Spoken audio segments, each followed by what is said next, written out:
Bismillahirrahmanirrahim. Assalamualaikum warahmatullahi wabarakatuh.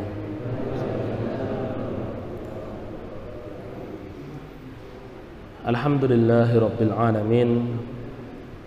Wa bihi nasta'inuhu ala umurid dunya waddin. Asyhadu an la ilaha illallah rabbul alamin wa asyhadu anna Muhammadan abduhu wa rasuluhun nabiyyul amin. Allahumma salli wa sallim wa barik ala khatimin nabiyyin wal mursalin Muhammad ibn Abdullah wa ala alihi wa sahbihi wa man tabi'ahum bi ihsanin ila yaumiddin, amma ba'd. Fa ya ayyuhan nas ittaqullaha mastata'tum wasma'u wa ati'u la'allakum turhamun. Alhamdulillah, Bapak Ibu hadirin yang dirahmati oleh Allah Subhanahu wa taala. Puji syukur kepada Allah Subhanahu wa ta'ala yang telah melimpahkan kepada kita begitu banyak rahmatnya, memberikan kita kesempatan untuk mencicipi indahnya dunia ini yang menipu. Nggih, Pak. Memberikan kita kesempatan untuk mencicipi indahnya dunia ini yang menipu. Dunia itu kata Allah Subhanahu wa ta'ala dalam surat Al-Kahfi ayat ke-45. Allah Subhanahu wa ta'ala mengatakan kama in anzalnahu minas sama. Dunia itu seperti air yang kami turunkan dari langit. Seperti air, Pak. Bapak Ibu hadirin yang dirahmati Allah, kenapa kok Allah permisalkan dunia itu seperti air? Ya, ada setidaknya paling tidak ada 4, Pak. Ada 4 persamaan yang disampaikan oleh para ulama. Kenapa kok dunia Allah samakan seperti air? Yang pertama, Bapak Ibu yang dirahmati Allah, air itu kan sifatnya tidak setia dengan satu tempat, Pak. Masya Allah. Ora setia. Sekon dhuwur jiglok ning gendeng. Setia ndak, Pak, di gendeng? Mesti miduk, gitu. Jatuh ke bawah. Di bawah, di tanah, setia ndak? Atau ngalir? Mengalir ke yang lebih rendah lagi. Kalau misalkan dia setia dalam satu kubangan, air itu kalau setia dalam satu kubangan pasti airnya busuk. Gitu apa nggih? Ya. Itulah dunia, Bapak Ibu yang dirahmati Allah Subhanahu wa taala. Dunia itu akan selalu berpindah tempat.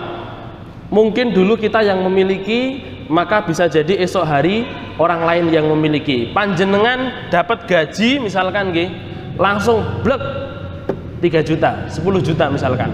Sekarang 10 juta, esok hari masih 10 juta atau enggak? Sudah enggak ada, sudah mboten nggih. Esok hari sampai terus-terusan Bapak Ibu yang dirahmati Allah akan berpindah tempat. Itulah dunia, Bapak Ibu yang dirahmati Allah. Makanya ketika Rasulullah SAW memberikan permisalan kepada kita bahwasanya kenikmatan dunia yang Allah berikan itu seperti setetes air, sedangkan yang Allah sisakan untuk orang beriman itu seperti lautan. Maka jangan sampai kita merasa terlalu sedih ketika kehilangan setetes air, dan jangan kita merasa terlalu sombong karena memiliki setetes air. Dunia itu tidak pernah setia dengan kita.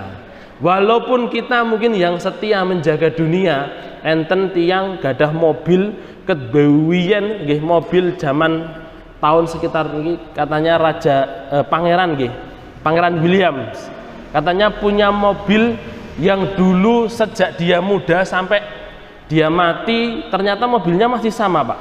Ya, dia berusaha menjaga mobilnya, tapi ternyata dia yang tidak setia dengan dunia, gitu. Dan ketika ternyata dia tidak setia dengan dunia, mobilnya kemana? Diangkut, akhirnya dimasukkan ke museum, tidak lagi menjadi miliknya atau milik keluarganya. Bapak Ibu yang dirahmati Allah Subhanahu wa taala, kemudian apa persamaan dunia yang kedua dengan air? Air itu sifatnya mudah menguap. Ya, Pak. Air itu mesti mudah menguap. Lah terus dunia itu mudah menguap harganya. Pak jenengan punya HP nggih. Mungkin niki dulu harganya saya tidak tahu. Kalau baru mungkin sekitar 5 juta, 4-6 juta. Tapi sekarang orang ngewe ora payu, Pak. Masya Allah. Panjenengan punya HP nggih punya sepeda motor, belinya sekian belas juta. Saniki didol paling gur 10 juta. Nggih. Dulu ada HP cetak-cetit nih kok, Pak. Saniki payu napa mboten, Pak? Nggih. Payu Cik, nggih. Cik payu nggih, ora ketang 300.000 nggih. Dulu Masya Allah, jadi primadona.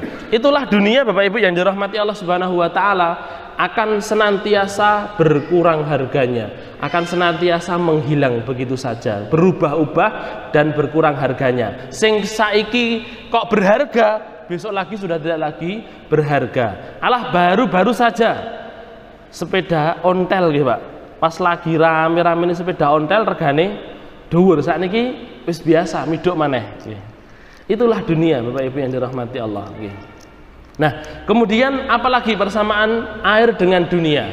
Yang pertama tadi tidak setia, yang kedua mudah menguap, tidak setia dengan satu tempat, yang kedua itu mudah menguap, kemudian yang ketiga, kalau kebanyakan malah justru membuat kita bingung gitu.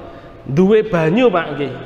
Panjenengan lek minum itu sehari berapa gelas Pak? 8 gelas. Panjenengan misalkan disediakan 1 galon, habis sehari enggak? Enggak mungkin nggih. Sehari rantek galon segalon habis sehari. Itulah dunia Bapak Ibu yang dirahmati Allah. Yang kita butuhkan itu ya sehari yang kita butuhkan berapa ya itu. Nggih. Dunia yang namanya air itu, nggih, misalkan mau BAB, kalau cuman 1 kolah nggih, saember, nah itu cukup. Tapi lek misalnya pengen BAB Pak, banyune sak omah, bingung kenapa mboten? Nggih, kok bisa banyune sak omah? Lah kebanjiran. Nah, misalnya lantai 2, nggih. Misalkan lantai 2, mungkin yang pernah di Jakarta Pak Edi nggih. Bagaimana Pak Edi di rumah sana yang di Jakarta, alhamdulillah banjirnya cuma 1 mata kaki. Tapi di lantai 2. Nggih. Lantai 2 1 mata kaki nggih. Lagi WC-ne ning ngendi, kamar mandine ning ndi? Mau BAB aja bingung. Mosok dari lantai 2 mau BAB sembarangan enggak bisa gitu. Itulah dunia Bapak Ibu yang dirahmati Allah. Air sebagaimana dunia, ketika dunia itu terlalu banyak, maka kita yang akan bingung, bahkan bisa menenggelamkan kita.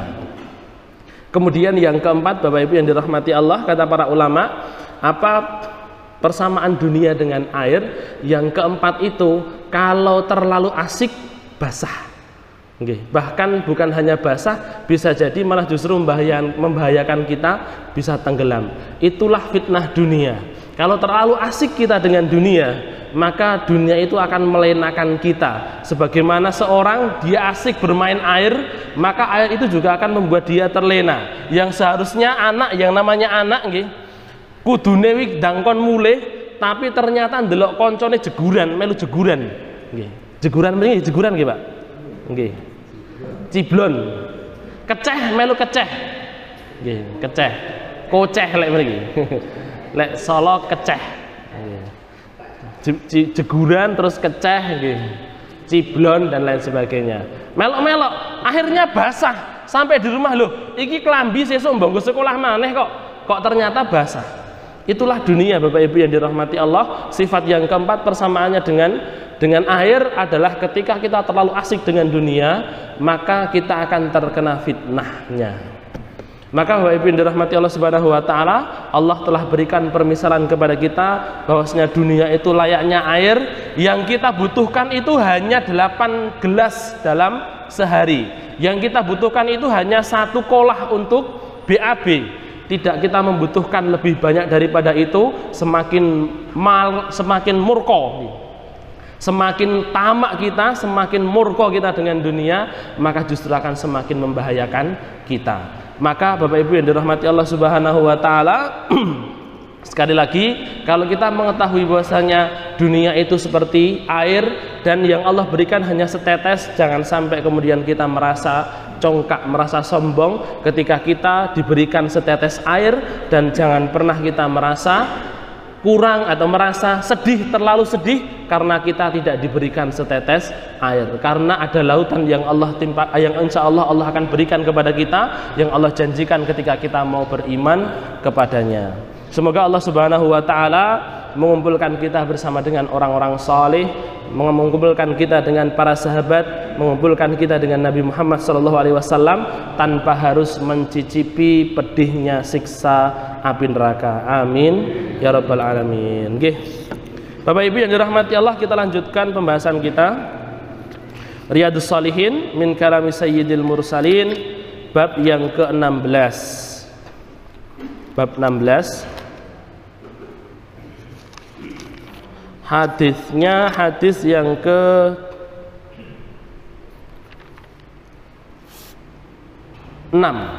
dari bab itu, Pak. Hadis yang ke-6 atau di sini itu hadis dari awal kitab 161. Mungkin penyai Pak Edi 162 dari Abu Musa. Yang aplikasi mungkin 162 atau mungkin 160. Abu Musa al-As'ari. Pinten Pak Edi? 100? Oh 61 sama Pak Rakim. Ya 161. Baik Bapak Ibu yang dirahmati Allah, kita bacakan hadisnya. Oh kita perlu kenalan nih dengan seorang sahabat mulia. An Abi Musa radhiyallahu anhu, dari Abu Musa radhiyallahu anhu, Abu Musa al-Ash'ari dari Bani Asy'ariyah, semoga Allah meridhoinya. Bapak Ibu hadirin yang dirahmati Allah Subhanahu wa taala, siapa Abu Musa? Abu Musa al-Ash'ari itu, Pak, masuk Islam, beliau tidak langsung ketemu Rasul. Beliau hanya mendengar saja. Jadi seperti kita, Pak. Krungu lek enek Rasul yang keluar dari Makkah. Nggih. Sedangkan kampung beliau itu jauh dari Makkah Madinah, jauh dari Arab, jauh dari Hijaz. Bani Asy'ariyah, dekat dengan Yaman. Maka kebetulan beliau sedang berada di Mesir, Pak. Ya, sedang berada di Mesir, sedang berada di benua Afrika. Ketika beliau mendengar ada para sahabat yang berhijrah ke Habasyah, Ethiopia, maka beliau berkunjung ke Ethiopia, Pak. Ketemu di sana dengan Ja'far ibnu Abdul Muttalib, seorang yang dikatakan Rasulullah SAW mempunyai dua sayap yang akan terbang ke surga karena kedua tangannya dipotong untuk memegang panji Islam. Bapak Ibu yang dirahmati Allah, ketemu si Abu Musa al-Ash'ari dengan beberapa orang dari kaumnya, dengan Ja'far bin Abdul Muttalib, akhirnya menetap di sana, ngomong saya mau ketemu Rasul gitu. Maka Ja'far mengatakan tidak usah, Rasul masih di Mekah. Nanti kalau kamu di Mekah, maka keimananmu nanti yang akan teruji. Nggih. Wong aku wis saka Mekah hijrah mrene kok. Sok wae, lek Kanjeng Nabi sudah perintahkan kita untuk hijrah ke satu tempat, ya. Atau mungkin Mekah sudah menang, sudah ditaklukkan, maka kita baru datang hijrah. Bapak Ibu yang dirahmati Allah, akhirnya Abu Musa al-Ash'ari menetap di Ethiopia, di Habasyah. Sampai kemudian beliau berhijrah ke Madinah, balik ke Madinah bersama dengan para sahabat yang ada di Ethiopia, Pak, yang ada di Habasyah. Itu ketika penaklukan benteng Khaybar.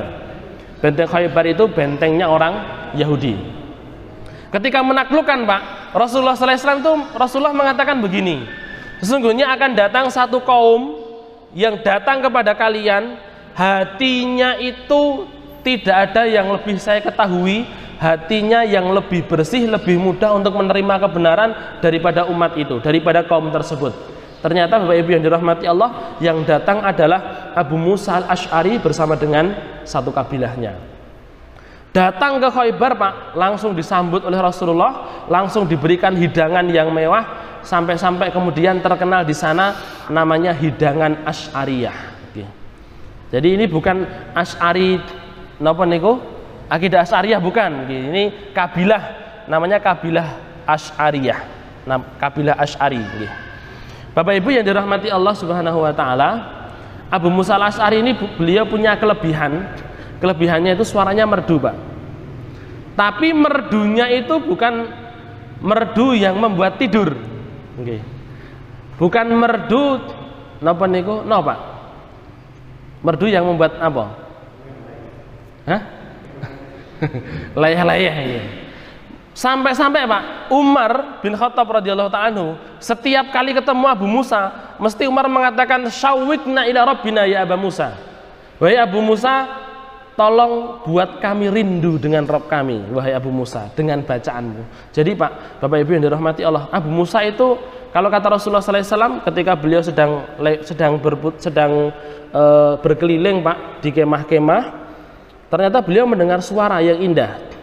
Nah, ketika dihampiri ternyata suaranya Abu Musa Pak. Maka kemudian Rasul mengatakan sesungguhnya kamu sudah diberikan satu seruling dari seruling-serulingnya Nabi Daud. Oh berarti Nabi Daud dek ben senengane gawe suling. Bukan, tapi Nabi Daud itu suaranya indah. Beliau kalau membaca kitab napa kitabnya Nabi Daud? Zabur. Kalau membaca kitab Zabur itu Pak, kata Allah Subhanahu wa taala sabbihna wat thair. Bahkan gunung, burung itu ikut napa niku? Ikut bernyanyi, bukan bernyanyi nggih. Ikut membaca Zabur, mendengarkan, mengikuti lantunannya Nabi Daud. Saking indahnya suaranya Nabi Daud Pak, bahkan sampai manuk-manuk kuwi melok-melok. Lek kita kan nyeteti manuk ya Pak. Kita nyeteti manuk, wah apik manuke. Lek iki ndak, lek Nabi Daud dulu manuk sing ikut suaranya, Masya Allah. Saking indahnya suara Nabi Daud. Abu Musa juga indah Pak. Tetapi indahnya Abu Musa, lagunya itu lagu yang membuat seseorang rindu dengan Allah Subhanahu wa taala, lagu yang bisa membuat hati kita itu merasa napa nggih? Kalau Allah Subhanahu wa taala mengatakan taksya'iru minhu juludul ladina ya'lamun, nggih. Taksya'iru minhu juludul ladina amanu. Kulit-kulit ini kalau mendengarkan suara yang indah dari lantunan Al-Qur'an akan merinding. Gini apa nggih, Pak? Kadang kalau kita mendengarkan qori-qori nggih, Masya Allah, suara kita napa kulit-kulit ini jadi bulu kuduknya merinding. Orang bukan karena takut nggih. Lewat ning dalan sepi terus merinding ngono ndak. Tapi kita dengar itu Masya Allah, bahkan bisa sampai kita menangis. Nah, suaranya Abu Musa itu juga seperti itu. Nah, Bapak Ibu yang dirahmati Allah, Abu Musa ini termasuk seorang sahabat yang dikategorikan ulamanya para sahabat. Ya, ulamanya para sahabat. Jadi sahabat itu tidak semuanya ulama. Sahabat itu tidak semuanya hafal Al-Quran. Ya, sahabat itu tidak semuanya meriwayatkan hadis 10 minimal, tidak. Ada sahabat yang cuma meriwayatkan 1 hadis. Ada sahabat yang tidak meriwayatkan sama sekali. Sinten Pak? Yang dulu pernah kita bahas, sahabat gak terkenal belas, orang duwe riwayat, tapi ada cerita tentang dia mati Pak. Ketika beliau meninggal, ternyata seluruh sahabat yang hadir di situ mengatakan, saya ingin sekali seandainya saya berada di tempatnya. Sinten? Sinten? Hah? Said bin Zaid. Kalau Said bin Zaid ada riwayatnya. Said bin Zaid namanya Julaibib, nggih kan? Julaibib sing orang mau bertamu saja digusah, nggih Pak. Namanya aja Julaibib. Maaf, Julaibib niku Pak tengi, nggih ngetengi nggih. Jadi kotoran tapi kecil. Artinya saja Pak, kotoran tapi cilik. Napa namanya Pak? Nggih tengu. Jadi namanya saja Julaibib gitu loh. Dia itu saking Bapak Ibu yang dirahmati Allah Subhanahu wa taala, nggih. Saking dipandang rendahnya, itu beliau mau bertamu itu Pak, kon lunga. Nggih, Masya Allah. Arep bertamu kon lunga. Sudah pernah kita bahas nggih. Masya Allah. Jadi ada sahabat yang seperti itu Pak. Tapi Bapak Ibu yang dirahmati Allah Subhanahu wa taala, sahabat Rasulullah SAW bagaimanapun bentuknya, nggih. Ada Pak, nanti sahabat niku sampai digugat cerai oleh istrinya. Nanti panjenengan kalau sudah niki Ustaz Ramadan Bulughul Maram sampai bab napa niki? Ibu-ibu sampai bab napa? Lali, was. Nanti kalau sudah sampai kita bernikah Pak, di sana ada napa niku gugatan cerai. Napa gugatan cerai dalam bahasa Arab? Napa? gugat. Jadi istri meminta menggugat cerai kepada suaminya. Nah, nanti insya Allah kita akan bahas. Oke. Ya, taib. Jadi ada seorang wanita, Bapak Ibu yang dirahmati Allah, dalam riwayat dalam Bulughul Maram itu dia datang kepada Rasulullah SAW, ya Rasulullah, sebenarnya suami saya itu srowegep oleh sholat. Ya. Suami saya itu orang yang paling kuat ibadahnya yang pernah saya ketahui. Ya. Tetapi saya tidak bisa menerima wajahnya. Ya. Sehingga saya meminta, ya Rasul, tolong saya mau minta cerai saja daripada saya harus kufur kepada suami saya. Masya Allah, sampai seperti itu Pak. Ya. Bapak Ibu yang dirahmati Allah Subhanahu Wa Taala, saking maaf ngapunten, yus rada elek ngoten nggih. Rada elek ini sampai bojone daripada kula kufur sama suami, mending saya tak cerai saja. Sampai ada yang seperti itu. Tapi Bapak Ibu yang dirahmati Allah, bagaimanapun para sahabat, mereka itu tetap radhiyallahu anhum. Allah meridhai mereka, mereka lebih baik daripada kita. Jauh lebih baik. Kita aja tidak ada bandingannya sama sekali, Pak. Abu Bakar As-Siddiq radhiyallahu taala anhu, beliau ketika membebaskan Bilal bin Rabah, Bilal bin Rabah dalam keadaan terlentang, tiba-tiba datang Pak seseorang, dia kurus kering, ora ketok wong sugih. Dia tanya kepada si Umayyah, ya Umayyah si majikannya Bilal, berapa kau jual nih budakmu? Apa kata Umayyah? 12 ukiyah. Satu ukiyah itu sekitar, kemarin sudah kita bahas, sekitar 30 sekian, hampir 40 gram emas. Ini 12 ukiyah Pak. Kemudian Bapak Ibu yang dirahmati Allah, apa yang dilakukan oleh seorang laki-laki yang kecil yang kurus kering ini? Beliau ambil Pak kantong di pinggangnya ini, dilemparkan ke Umayyah. Maka Umayyah mengatakan, Abu Bakar, lek misale ndek mau mbok bayar, misale mbok tawar sik seperempat dari harga itu, tak kasih. 3 ukiyah tak kasih. Sampean ini rugi pol. Apa kata Abu Bakar, Pak? Loh, ini saudara saya. Kalau untuk menebus saudara saya, walaupun sampean kasih 10 kali lipat, tak bayar kontan. Oh, lo jual gue beli. Masya Allah. Ngece lo jual gue borong. Ngece mo, Masya Allah. Bapak Ibu yang dirahmati Allah, sampai seperti itu para sahabat. Utsman bin Affan radhiyallahu taala anhu, kalau kita melihat bagaimana para sahabat ketika misalkan waktu perang Mu'tah saja kan sudah pernah kita bahas, ada seorang sahabat bawa 5 sok kurma. Ya, 5 sok kurma, ya Rasul, saya hanya punya 10 sok kurma. Maka yang 5 sok ini saya berikan kepada Anda, yang 5 sok saya tinggalkan untuk keluarga. 2 sak karung beras tok Pak, teng omah Pak. Dibagi separuh, sing separuh diinfakkan. Padahal tidak ada yang lainnya. Masya Allah. Jadi Bapak Ibu yang dirahmati Allah Subhanahu Wa Taala, jauh kita dibandingkan dengan para sahabat. Kalau katanya tuh kita beda sedikit Pak dengan Rasulullah, beda sedikit dengan para sahabat. Lek kita sedikit-sedikit tidur, kalau Rasulullah sedikit tidur. Nah, kalau Rasulullah itu sedikit-sedikit sholat, kalau kita sedikit sholat. Beda sedikit saja. Masya Allah. Ya, taib. Kemudian Bapak Ibu yang dirahmati Allah, ini Abu Musa Al-Asy'ari, beliau ketika semakin sepuh, semakin tua, beliau merasa bahwasanya ajal beliau semakin dekat. Ternyata beliau semakin giat untuk beribadah. Sampai-sampai Pak, keluarganya ini, maaf Bapak Ibu yang dirahmati Allah, pusing. Pak, sampean niki Mbah sampean niki wis tambah sepuh, mbok yo leren-leren sik. Kan banyak rusuh yang diberikan oleh Allah. Lek ora iso ngadeg yo linggo. Jangan memaksakan diri. Apa kata Abu Musa Al-Asy'ari? Beliau mengatakan, kuda pacu itu kalau dia dekat dengan finish, maka dia akan semakin kencang larinya. Begitu pula saya merasa bahwasanya saya ini adalah salah satu kuda pacu yang dipacukan oleh Allah Subhanahu Wa Taala. Kalau saya merasa bahwasanya finish saya semakin dekat, maka seharusnya saya semakin mengencangkan lari saya, Masya Allah. Sampai beliau, Bapak Ibu yang dirahmati Allah, meninggal karena kelelahan dalam beribadah.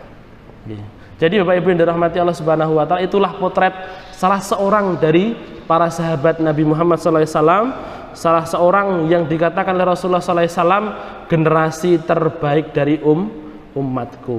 Makanya Bapak Ibu yang dirahmati Allah, sudah kita bahas dulu yang dimaksud dengan Islam kafah itu adalah Islam yang totalitas tapi semampunya. Kalau panjenengan misalnya kita masuk Islam kafah itu seperti apa? Seperti Rasul.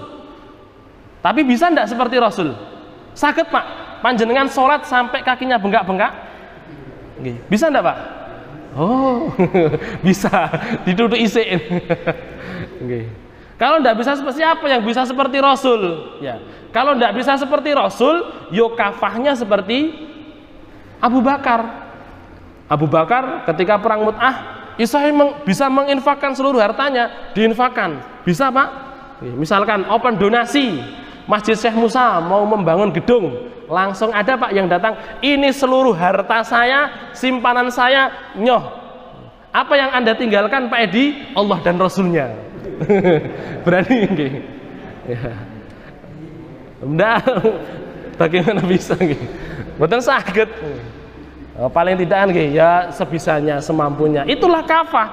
Bukan berarti kemudian ketika kita berinfak bukan tidak totalitas, hanya bisa berinfak 2.000, hanya bisa berinfak 5.000, hanya bisa berinfak 500. Bukan berarti kita belum kafah.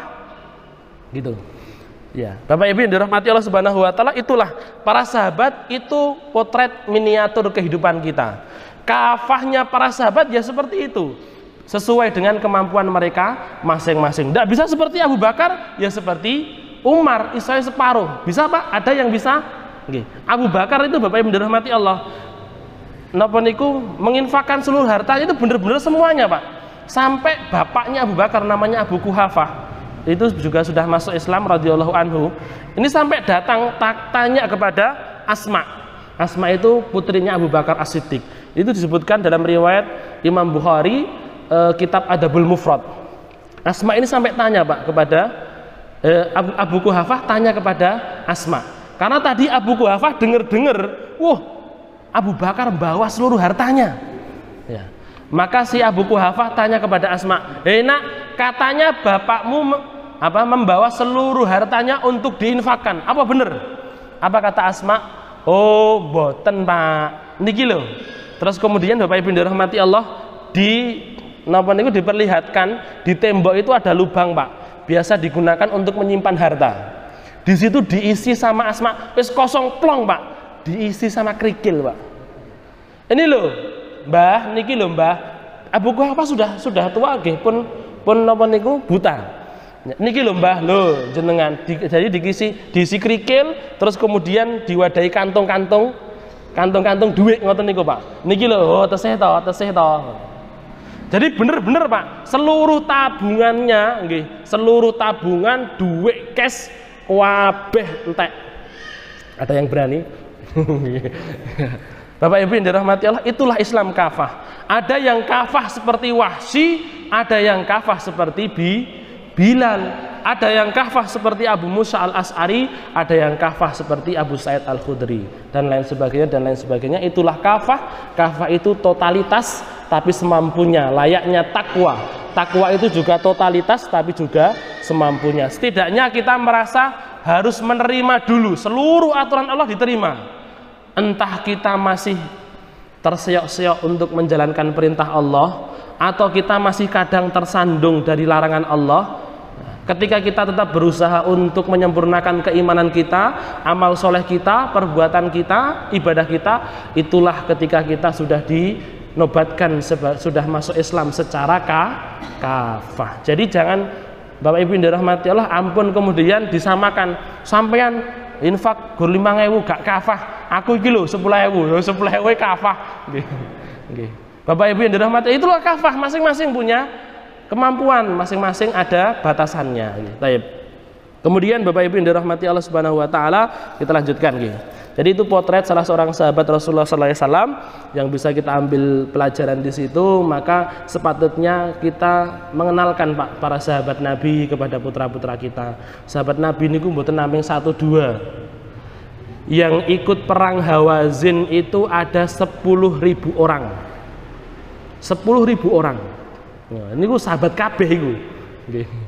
Jadi kita kalau cuman kenal Abu Bakar, Umar, Utsman sama Ali, ya aduh masih kurang. 10 sahabat masuk surga, yang dijamin masuk surga saja udah hafal gitu Pak. Ya, taib. Kemudian Bapak Ibu yang dirahmati Allah, apa kata Abu Musa? Qala, dia berkata, ihtaraqa baitun bil Madinah ala ahlihi minal lail. Di Madinah ada satu kejadian, suatu kali, suatu malam ada satu rumah yang terbakar.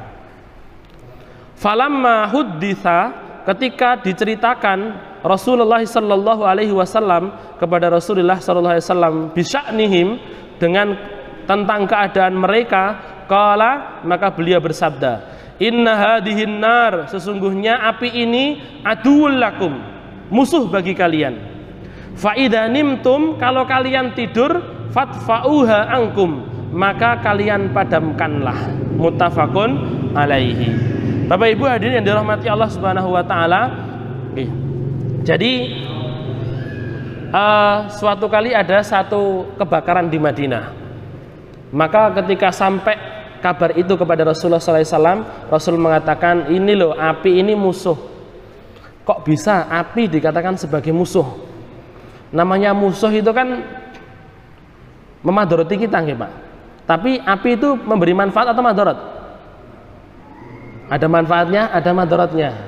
Bapak Ibu yang dirahmati Allah, Imam Ibnul Arabi beliau mengatakan, api itu asalnya memberi madarat untuk kita kalau secara langsung. Kalau secara langsung. Geni kei tangannya ya melocot nggih, matang. Ya. Tapi kalau pakai perantara, kalau ada perantara, maka itu tidak lagi menjadi madarat. Itulah kenapa Rasulullah SAW mengatakan musuh itu api itu adalah musuh bagi kalian. Karena apa? Kalau secara langsung itu akan memadarati kalian. Tapi kalau untuk perantara, untuk masak, untuk kemudian penerangan, untuk obor dan lain sebagainya, maka itu akan jadi manfaat.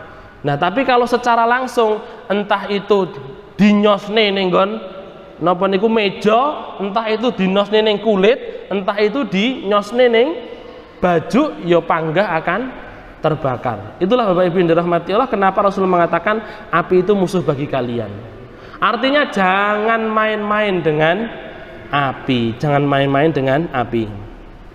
Bapak Ibu yang dirahmati Allah, dari sini kita bisa mengambil istimbat juga bahwasanya Rasulullah SAW ingin ajarkan kepada kita, hendaknya manusia itu berhati-hati dengan segala sesuatu yang membahayakan. Air niku bahaya napa mboten? Aslinya ndak. Api juga tidak bahaya, tanah pun juga tidak bahaya. Tapi lek kakean yo bahaya, lek tanah dibandemne yo bahaya.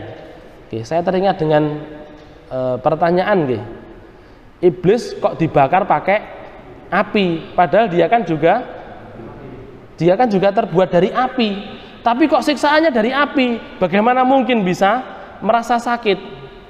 Si ulama yang ditanyai menjawab pakai no Pak, dibandem Pak, lemah lempung, sampean sekolah lempung, lempung dinyet-nyet terus dibandem nih, loro ora? Loh, loro, yo kuwi digawe sekolah lemah lho, dibandem loro, apa meneh iblis dibakar ya loro. Masyaallah. Jadi Ibu dirahmati Allah, api itu sekali lagi api itu adalah musuh kita. Maksudnya musuh itu adalah api itu senantiasa memberikan madarat, kecuali ketika kita bisa memanfaatkannya dengan baik, maka Allah mengatakan mata'ul lakum, sebagai satu bekal untuk kalian. Hendaknya manusia berhati-hati dengan segala sesuatu yang memberikan madarat. Kalau misalkan ternyata ada satu perkara yang ada madaratnya, ya hati-hati. Apapun itu, entah itu api, entah itu kemudian air dan lain sebagainya, Ya, itu ada anjuran dari Rasulullah SAW bahwasanya segala yang memadarati kita hendaknya kita berhati-hati. Kemudian Bapak Ibu yang dirahmati Allah, sebagian ulama kontemporer itu mengiaskan api ini dengan lampu. Jadi sebagian ulama mengatakan ini apinya itu api-api lentera dulu. Karena ini terjatuh, maka kemudian membakar. Maka begitu pula kalau kita punya satu yang menyala, lampu listrik, itu kalau malam dipadamkan. Tapi kemudian ulama yang yang mengkiaskan dengan hal tersebut memberikan garis bawah. Apa itu? Selagi bisa untuk diminimalisir bahayanya, maka diperbolehkan kita untuk tetap menyalakannya. Kalau misalkan lampu misalnya nggak berbahaya, tapi ternyata Bapak Ibu dirahmati Allah, katanya kalau lampu nyala kita tidur, lampu menyala itu jelek untuk apalagi untuk ibu-ibu untuk alat reproduksi, katanya jelek. Ya Allah alam bisawab kalau dalam kedokteran.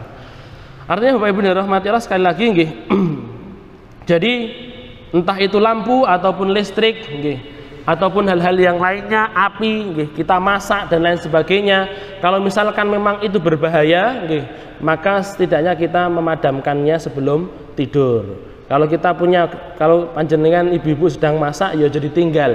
Misalnya ibu-ibu misalkan uripe ning nggon guwa, uripe ning nggon hutan misalkan, ada lentera, ya lenteranya kalau malam dimatikan. Kok malam dimatikan apa enggak digasak digasak sama babi hutan. Nggih, Pak. Allah alam bisawab nggih. Nggih napa nggih, Pak? Apa malah lek urip niku digasak? Enek sing urip-urip malah digasak. Ya, taib. Jadi Bapak Ibu dirahmati Allah, apalagi yang bisa kita ambil di sini? Babakan lampu itu, Pak. Lentera itu dibahas sama Nabi. Itulah agama kita. Agama kita itu syamil, menyeluruh. Orang mau BAB, niku aturane wakeh nggih, Pak. Ini apa nggih? BAB ora oleh karo dzikir, gitu. Ora oleh karo maca Quran. Nanti kemudian kalau misalkan ada perbedaan apakah pakai sekat atau tidak pakai sekat misalkan. Kalau tidak pakai sekat tidak boleh menghadap ke kiblat. Nggih, masyaallah. Terus kemudian nanti harus ditutupi dan lain sebagainya. Gitu aja aturannya wakeh. Mau pipis, masya Allah, mau pipis saja aturannya banyak. Bagaimana supaya tuntas, maaf ngapunten, dadak dipelurut barang sing bapak-bapak nggih. Sampai ada anjuran seperti itu nggih. Kita wahing saja juga ada aturannya. Itulah agama kita, Bapak Ibu dirahmati Allah. Bukan berarti Allah ingin mengekang kita dengan aturan-aturan, tapi Allah itu tahu mana yang terbaik untuk hamba-hambanya. Bukan bukan Rasulullah SAW ingin membatasi pergerakan kita. Tidak bebas saya. Semakin lama saya ngaji, semakin banyak yang tidak boleh. Gitu, Pak. Ternyata ini gak oleh, ini gak oleh. Waduh. Bapak Ibu yang dirahmati Allah, bukan berarti Rasulullah SAW, Allah Subhanahu Wa Taala itu ingin mengekang kita, enggak. Ya. Akan tetapi Rasulullah SAW itu ingin kebaikan untuk kita. Allah Subhanahu Wa Taala tahu mana yang terbaik untuk hamba-hambanya. Maka aturan yang ditetapkan Allah Subhanahu Wa Taala itulah aturan yang terbaik untuk kehidupan kita, baik di dunia maupun di akhirat. Makanya Bapak Ibu dirahmati Allah, sering kita bahas bahwasanya ini kan juga babnya itu bab perintah untuk menjaga sunnah dan adab-adabnya. Nah, Bapak Ibu yang dirahmati Allah, itulah sunnah. Ya, itulah aturan-aturan Allah, tidak bisa diambil secara acak. Tidak bisa diambil kemudian iki lek gelem tak jikok, iki lek ra gelem ora tak jikok, kaya barang prasmanan. Nggih. Nah, misalnya niki prasmanan ini galek napa punten? Nggih. Pak Karim biasanya ke Solo sana teng Wonogiri banyak ya. Barang-barang prasmanan ini gelem diambil, ini gak gelem tidak diambil. Sunnah itu bukan seperti barang prasmanan yang bisa kita ambil yang kita mau, yang tidak mau tidak kita ambil. Aturan Allah juga tidak seperti itu. Harus kita ambil seutuhnya. Itulah yang dimaksud dengan kafah. Seutuhnya, totalitas, tapi semampunya. Jangan membanding-bandingkan kafahnya kita dengan kafahnya orang lain, karena kemampuan yang kita miliki itu berbeda dengan kemampuan orang lain. Sampean durung sinau kitab iki berarti durung kafah. Sapa sing ngomong nggih? Sing ngomong lak mbahmu lah nggih. Masyaallah. Nggih, taib. Itu Bapak Ibu yang dirahmati Allah Subhanahu wa taala. Jadi sekali lagi, kafah itu seperti takwa. Yang namanya takwa itu semampunya, sekuat tenaga. Begitu pula dengan kafah, totalitas tapi juga sekuat tenaga dan semampunya. Mungkin itu yang bisa saya sampaikan pada pertemuan kali ini. Ada yang mau ditanyakan? Cukup? Cukup. Alhamdulillah. Berarti tinggal diamalkan saja. Nyantol semua nggih insyaallah. Nggih. Alhamdulillah. Niki kalau saya lihat insyaallah seperti Imam Bukhari. Imam Bukhari niku lek misale sinau niku mboten nate nggih catatan, Pak. Sampai kemudian beliau itu paling muda. Ora tahu nggih catatan. Nah, sampai teman-temannya itu gedem, Pak. Sampeyan iki gak gawe catatan. Gawaya cah cilik gak gawe catatan. Saiki rene sampeyan ora gawe catatan nyapo? Bapak Ibu yang dirahmati Allah, maka Imam Bukhari balik bertanya, Sik, begini saja. Coba saya lihat catatannya sampean, tolong dibacakan. Dibacakan Pak hadisnya, Pak. Hadasana ini. Ini salah iki, tulisanmu iki salah. Ya. Iki salah iki, prawine dudu iki. Ketika ternyata dilihat tenanan, Pak, ditanyakan kepada gurunya, ternyata bener Imam Bukhari. Imam Bukhari itu beliau tidak bawa catatan, tapi ketika pulang beliau diktekan kepada juru tulisnya, Pak. Begini, dicatat sama juru tulisnya. Penak. Nah, saya husnudzon insyaallah Bapak juga seperti itu. Ya. Baik, semoga Allah Subhanahu wa taala memberikan kita pemahaman yang benar dalam menjalankan agama kita, ditolong kita untuk menjalankan ilmu yang telah kita miliki, dan semoga Allah memberikan keistiqomahan hingga akhir kematian kita. Amin ya rabbal alamin. Aku qouli hadza astaghfirullah li wa lakum walhamdulillahirabbil alamin. Rabbana taqabbal minna innaka antas samiul alim wa tub alaina innaka antat tawwabur rahim. Walhamdulillahirabbil alamin. Kita tutup dengan doa kifaratul majlis. Subhanakallahumma bihamdik asyhadu an la ilaha illa anta astaghfiruka. Assalamualaikum warahmatullahi wabarakatuh.